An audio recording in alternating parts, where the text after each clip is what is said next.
You are now listening to the Flurry podcast hosted by Marquise Rawls. Top Rank has introduced a second bubble for boxing in Mexico. The first main event bout taking place was between Emannual Navarette and Jarrell Lopez. Navarette being the bigger, more active boxer, it was a given his tactical pressure and hard power shots will give Lopez a lot of trouble, and it did when Navarette won by TKO in the 6th round. Navarette walked through everything Lopez threw and forced him into a fight he just couldn't escape. Punching from all angles to every part of his body, Lopez just couldn't defend against the onslaught. And if it wasn't for Navarette's slow beginnings, Lopez would have been out in 3 rounds. The next main event fight in the Mexican bubble was Miguel Berchelt versus Valenzuela. Similar in style to Navarette, Berchelt takes his time heating up before throwing a barrage of accurate, pain-seeking missiles we call punches that dropped Valenzuela at the end of round 1. It was more of a flash knockdown as he got up and continued to stay afoot for the next 5 rounds, taking bomb after bomb after bomb after bomb before the ref stepped in to save him, whose legs were holding on by a string of spit that was knocked out of his mouth, giving Berchelt the round 6 TKO victory. Funny how they won in the same fashion and they have a similar fighting style. Here are some of the stats to show you how one-sided the fight really was. Miguel Berchelt landed 232 total punches out of 478 for 49%.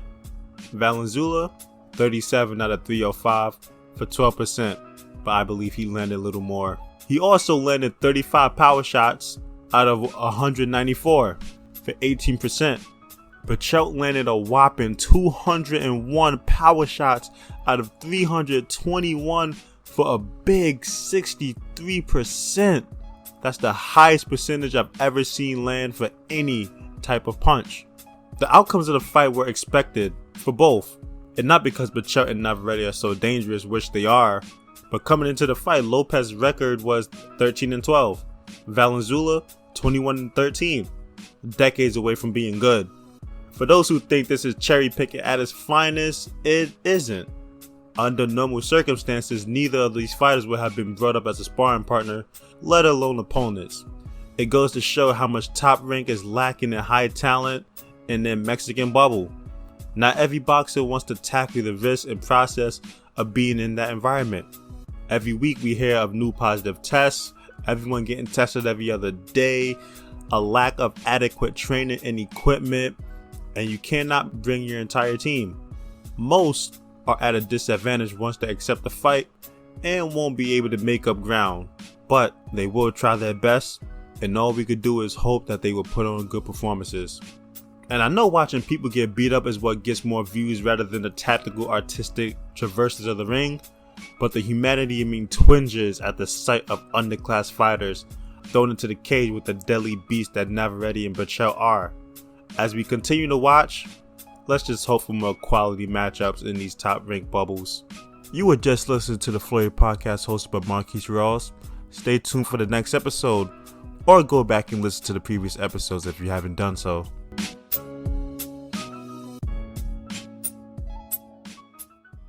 Part 2 of the Flurry podcast hosted by Marquise Rawls will start right about now.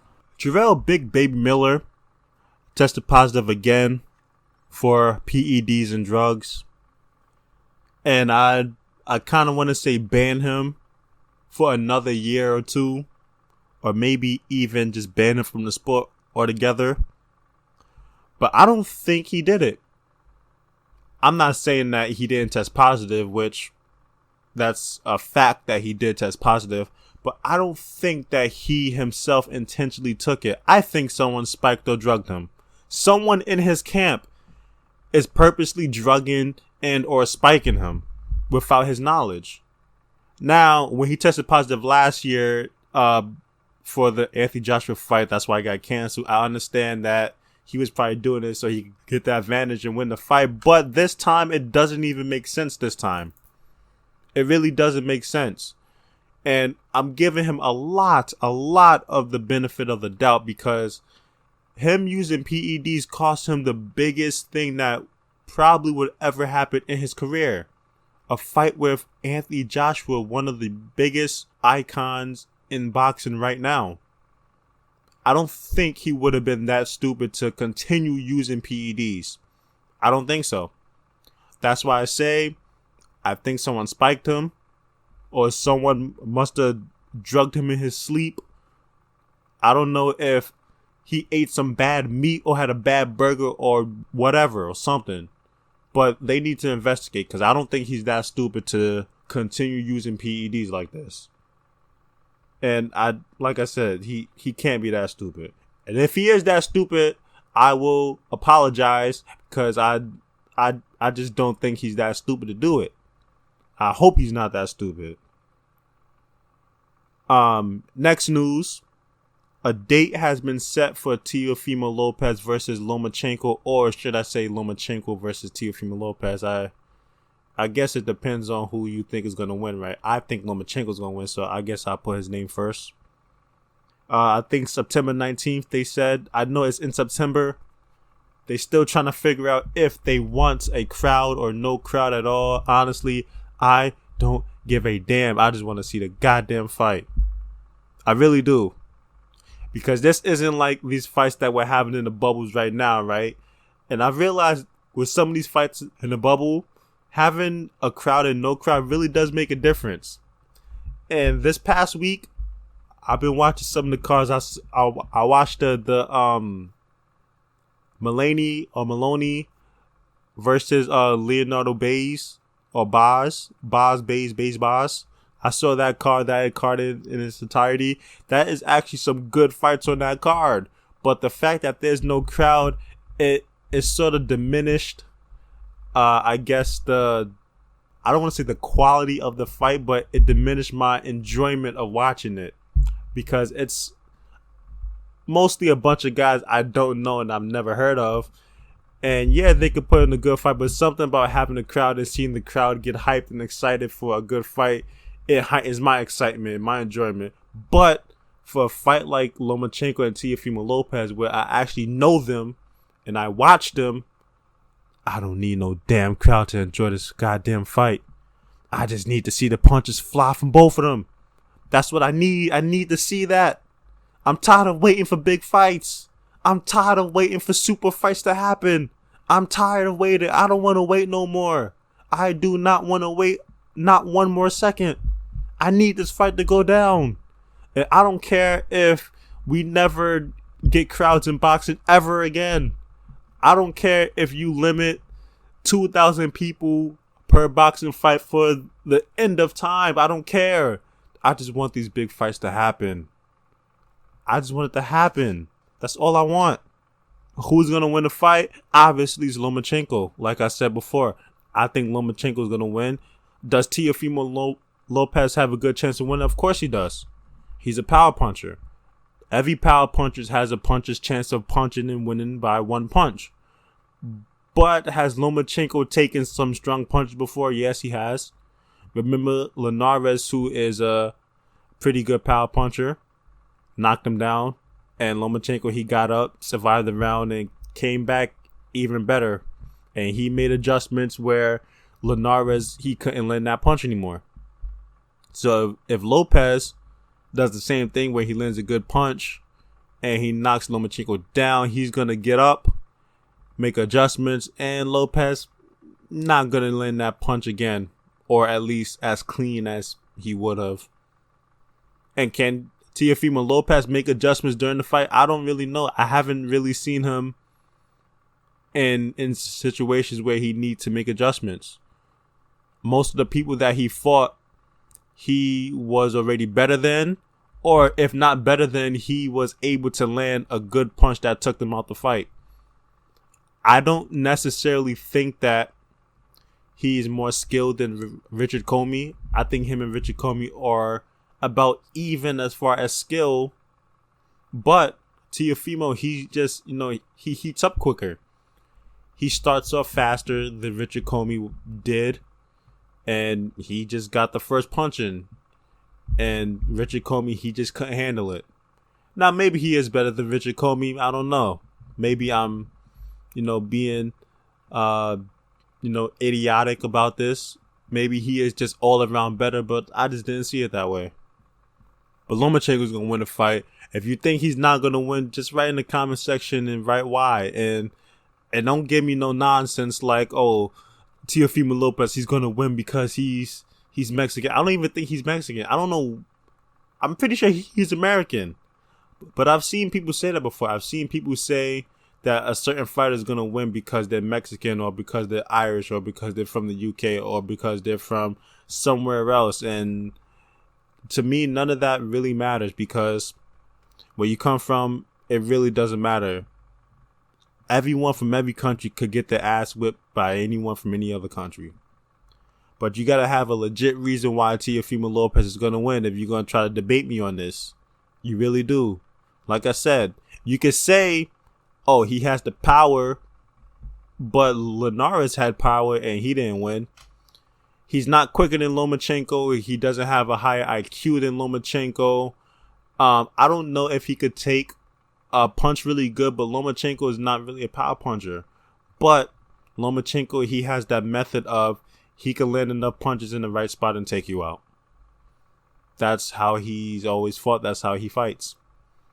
So Lomachenko is going to win. Teofimo Lopez essentially has no chance.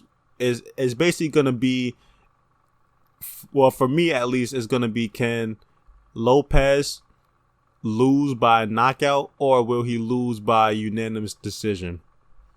And that's up to him. Next news. Wilder Fury trilogy is still going on. I don't know why everyone kept thinking that the trilogy wasn't going to happen because Tyson Fury signed the contract with Anthony Joshua, which, remember when Deontay Wilder, he signed the contract to fight Tyson Fury before he even fought Luis Ortiz in the rematch? Yeah, so it's not like we haven't seen a boxer sign contracts for future fights before they get through their next fight. I don't know why people kept telling me, oh, the trilogy's not going to happen anymore. He just signed to fight Joshua. Like, bro, 2020, it's still a good, 5 months left. So it's going to happen in December. And as much as I say I will want Deontay Wilder to win, if I had to bet money, I will bet on Tyson Fury. And I'm not even going to lie. I still love me some Deontay Wilder. Still my second favorite boxer. No matter what, win, lose, or draw, Deontay Wilder, I will be a huge fan of his. But, sometimes there's always that one fighter, they just have your number. Evander Holyfield, he had Mike Tyson's number, and he beat him a couple times. It happens. Sometimes you just can't be the best at everything. You might be second best, but there's nothing wrong with being second best. But can Wilder actually win the fight? Of course he can. And if I have any tips for Deontay Wilder, it would be number one, use the jab. You don't know how frustrating it is to me that Deontay Wilder doesn't utilize his jab more. Because, do you not know how good and long and strong your jab is? Not even for hurting people, just to set up shots. Number two is you gotta get an inside game, man. For real. You gotta learn how to fight on the inside, man. You really do. Tyson Fury, he was all over you in that second round. That second fight. He was all over you. And you didn't really throw anything on the inside because Wilder, he's used to having to load up and he has to extend that punch for maximum damage. And I understand that. You want to do groundbreaking, devastating damage, but sometimes you don't need that 1 or 2 punch to take someone out. It could be 10 or 12 build-up punches that can break someone down. So you got to get an inside game, man. You have to get an inside game. 3. Bro, you got to learn some defense. And his defense is pretty deep. Well, it's sort of average. And it's average because he has, he for a heavyweight, he's a slim guy. He's tall. slinky. He's not as slinky as like a Kevin Durant type, that guy, but he's more like a Giannis Antetokounmpo type. You know, a little slim guy, but you know he got some muscle and definition to him. But you got to learn how to use spacing as defense, man. Spacing, okay? Use your forearms as more of like a, how should I say this? Like more like parrying punches to the side, you know? Yeah, you could use your glove to, you know, as earmuffs and everything and blocking everything, but you know, spacing. Because when you use spacing, you could come out and then you could throw a long shot and, you know, get some counters in, or you could come in and out and confuse your opponent and land some good shots, man. Number 3 is do not rely on the power. And I know Deontay Wilder, you are the power man, the strongest punch in boxing history. You hold in your fist. I know that. I understand it. You punch so hard that every single time you punch and break someone's face, you break your arm, or you tore a muscle, or you damage your shoulder. That's how hard you punch. You punch so hard that it hurts you just as much as it hurts the other person. I get it. But don't rely on it.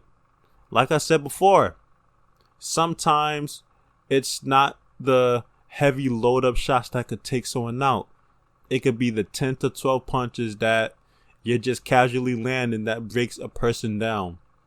And I'm pretty sure with your power and your fists, right, you can just land casual punches and it will still do damage. So don't rely on the power too much, man. Don't rely on it too much. Because this guy, Tyson Fury, he different. I've seen some good fighters and I've seen some good heavyweights. Tyson Fury, he different. He really fights like Muhammad Ali a little bit.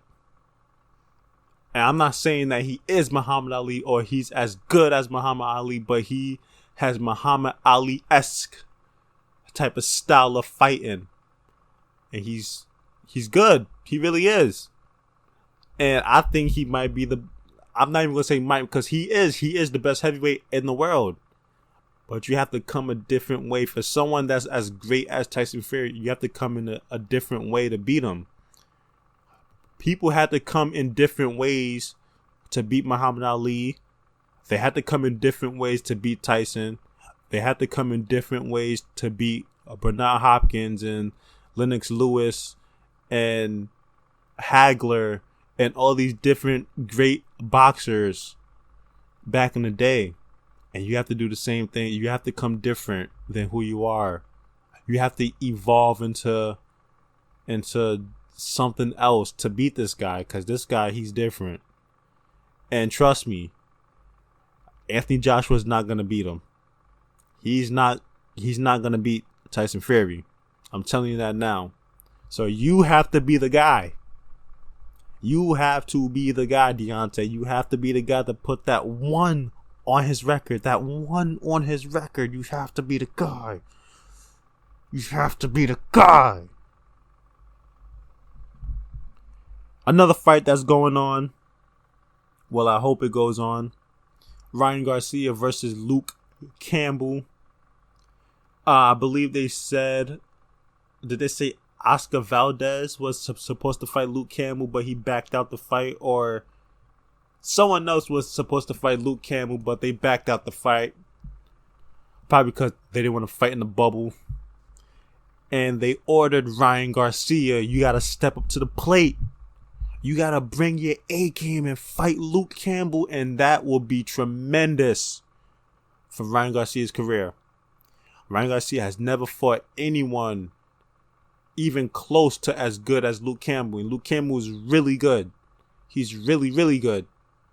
He's not elite, pound for pound great good, but he's really, really good. And Ryan Garcia needs it, honestly.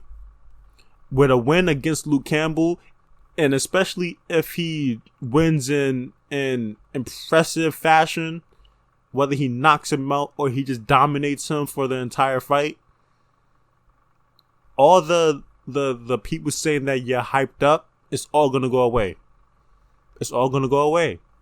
No one's gonna say you're hyped to fight anymore. They're all gonna say that you're here. You are at the table with the elites of the 135 division. They're gonna say that you are one of the greats in that division. And you're gonna have the power to pick and choose your fights now. And now you could get that Gervonta Davis fight that you want. That Devin Haney fight that you want. That Teofimo Lopez fight that you want. That Lomachenko fight that you want. And I know you want that fight.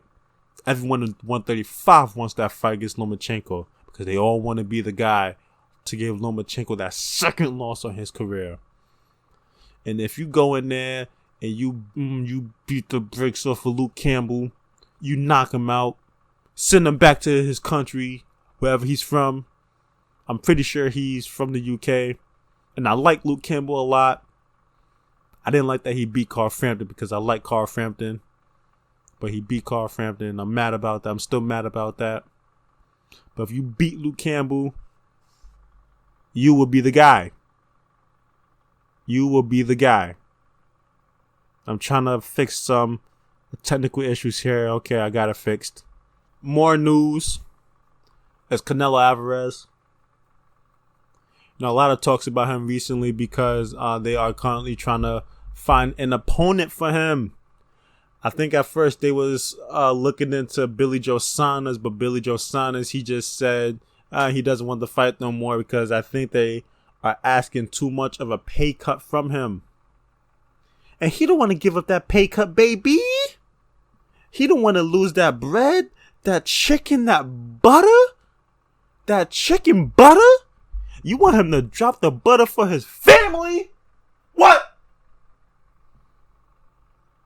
Not Billy Joe Saunders. You're not going to tell me I got to take less money to fight Canelo Alvarez when he's still going to make his $33 million for the fight. And why is he still going to make his $33 million for the fight? Because that's the contract that the zone paid him. That's the contract that the zone has him signed to. They're going to pay him $33 million per fight. So, the zone, they're trying to find an opponent who's probably willing to take $1 to $2 million. I'm assuming that's the type of fighter that they're looking for. Someone who's going to take $1 to $2 million. $2 million at most. And you can even look at the landscape because Demetrius Andrade, I don't really know how much his purses be looking like, but I don't think $2 million is enough for him to go fight Canelo on, it's most likely going to be on the zone. I don't think $2 million is enough for it's not enough for Triple G to step out there for a third time. It's not enough for even Daniel Jacobs to step out there for a second time. Billy Joe Saunders said it's not enough for him. So, who can you find for $2 million to fight Canelo Alvarez? Let's see. Top quality guy. Maybe if you could look in the 168 division. Let's see there. I don't know. I just don't know. I don't even know if it's $2 million that they're offering these people, because I would think that Billy Joe, he would take $2 million, because I don't think he's making $2 million a fight now. Is he? If he is, then okay, I understand. But if he's not, just take the fucking $2 million, man. But let me ask the question. Is Canelo and his team being selfish? Are you being selfish right now? Are you being selfish? Because the coronavirus is happening right now. These companies are all crying and begging.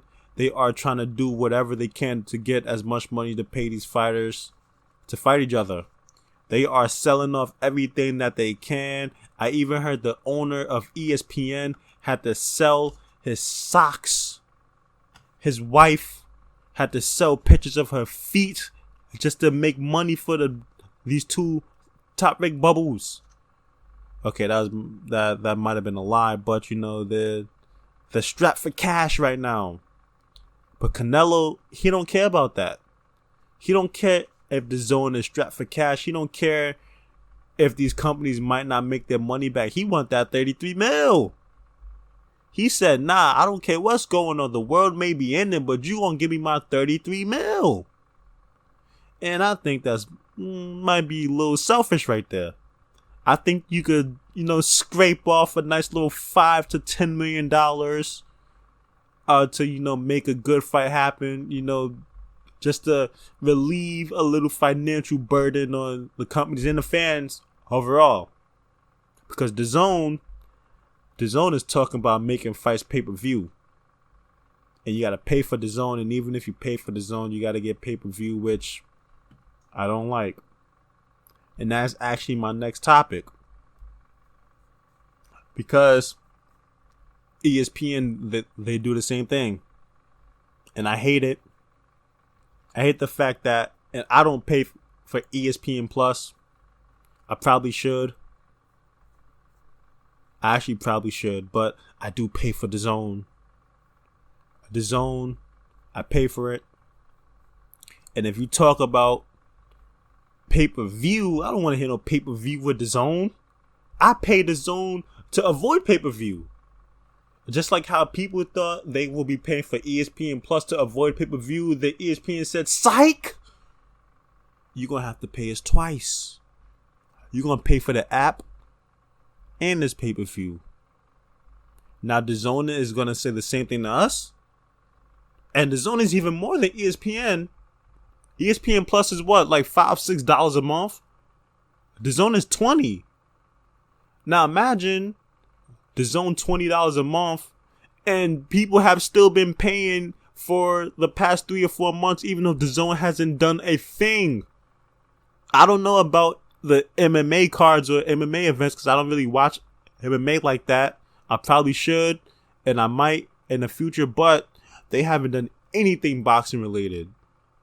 Yeah, they had a couple, boxing shows going on, but they didn't have no boxing events where actual live fights took place. So people who subscribe to the zone for boxing events, you've basically been paying for nothing for the past 4 months. Now the zone is saying, we might, throw this pay-per-view at you. What? What? Pay-per-view? Yo, I'm sick of Eddie Hearn, man. The zone and pay-per-view talk, man. I really am. I don't want to hear no pay-per-view. Eddie Hearn, stop talking about pay-per-view to me. I'm paying you for the zone. I pay for the zone to avoid pay-per-view. I don't want to hear nothing about pay-per-view. ESPN, I don't hear nothing about pay-per-view no more. The only pay-per-view I want to hear from is from Showtime and PBC. And even them. Showtime, get a boxing app. PBC, get a boxing app. Or at least sign contracts with ESPN or DAZN or something. Because I really don't want to see no more pay-per-views. Now, I understand pay-per-views is where the real money be coming from in boxing. I understand that. But times is different now. Times is a lot different now. The way the economy and society is set up, the average person back in the day, they go buy pay-per-view no problem. Not today. Now, I'm not going to get into it, but, because that's a whole long conversation about, the economy and the different generations and how, things have progressed and moved throughout society. But the average amount of disposable income has decreased over time, and people just don't be having $80 to just spend on pay-per-views multiple times. Maybe once every couple months, yes. But imagine if there's a pay-per-view here, then there, then there, then here, then here, then here, then there, blah, blah, blah, blah, blah. People not going to pay for that. But if you get the zone $20 a month and you just put every big fight on there, yes, the dream came true. It comes true. The app. And that's what we bought with Eddie Hearn. He proposed it and he actually got it done. And I don't even know if Eddie Hearn is like one of the owners or makers of the zone, but he's the one who's talking all the time about the zone. And frankly, I'm tired of hearing Eddie Hearn talk. I really am. I don't know why everyone in the world is interviewing this guy. Everyone is calling him up. Well, yeah, I do know why, because he's always willing to talk, no matter what. He's willing to talk about anything and everything, no matter what. This guy, every single day, he says something new. Every single day, he makes a comment about something. Every single day, he just shares his opinions on anything and everything. And honestly, he needs to just be quiet and do his job. Like, that's what he really needs to do. Right? I've never in my life heard a boxing promoter talk so much. And Don King was a talker. He didn't talk this much. Oscar De La Hoya, he's a talker. He doesn't talk that much. I didn't even know that Al Heyman could talk until like 5 years ago. I thought he was mute because I never heard him say anything. But he actually talk. He doesn't really show his face that much. I like Al Heyman. And I don't know what it is about all these people being a fan of Eddie Hearn. It's like Eddie Hearn has his own fan base, and that's frankly why he keeps talking a lot. He keeps talking a lot because I think he sees himself as an entertainer and a celebrity as much as he sees himself as a promoter, which is kind of strange to me.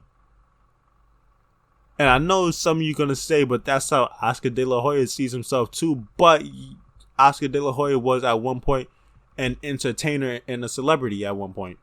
He still is, but when he was a world-class boxer, one of the biggest boxers in the world, a pay-per-view king, he was a celebrity. He had to entertain. He had to be out there showing his face. So as a promoter, he's used to it. He has to do it. But Eddie Hearn, was he a world-class boxer or a world-class singer or a world-class entertainer at all? No. So why in the world are people such a fan of him? And why does he see himself as an entertainer as much as a promoter? I don't know. I don't know how this new generation of boxing fans, they are fans of the promoters. I don't get it. Oh, but you just said you like Al Heyman. Yeah, I like Al Heyman because Al Heyman, he does some good business and he doesn't talk at all. That's a Skype call that I just declined live on the podcast. But Al Heyman is someone who does good business and he doesn't talk at all. So that's why I like him. I'm not a fan of him, but I like him. I like how he moves. I'm not a fan of him. You could like someone and not be a fan of him. There are people who genuinely love and are fans of Eddie Hearn. And I don't get it. I don't. I'll never get it. And if you are a fan of Eddie Hearn, write in the comments why you are a fan of him. Explain to me. Because I don't get it. I don't. And I guess I'm going to end the podcast on that note. So yeah. I have to make a new intro for the second part as well. And a new Jesus Christ, twice, 2 times. I cancel it twice. Canceled it twice. That person might hit me up now, but if they hit me up, I'm gonna cancel it a third time. That's it for the podcast. You have been listening to the part 2 of the Flurry podcast hosted by Marquise Rose.